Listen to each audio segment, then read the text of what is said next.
Hello, I'm Madison, and today I'm going to be sharing with you a topic that I felt personally stand out in this course, which was descriptive writing, more specifically, the process of showing our audience rather than telling them details and what our characters are feeling.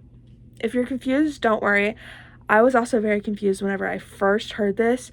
First time I heard this was in this course, but now that I know what I'm looking at and what I'm reading, when showing our audience versus telling them, anytime I'm reading, I can pinpoint it super easily. And as I'm writing, I try to avoid it as best as possible because it is painfully obvious and it really just adds depth to our writing whenever we show our audience.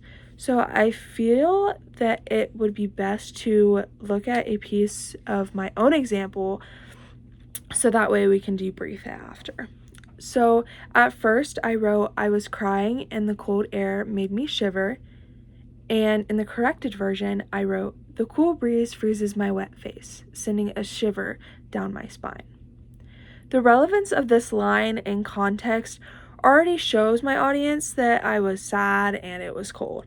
So not only would be using, if I use the first line that I read to you guys, not only would that be redundant, but it also lacks character. In the second line, I am able to provide my audience a chance for them to connect to my character more and allow them to feel the emotions that I was feeling. They can feel the shiver down their spine rather than the character felt that. Being descriptive and showing our characters' actions and emotions, like I said, provides a new depth to writing that I never realized before, but now that I understand it, it makes a huge difference.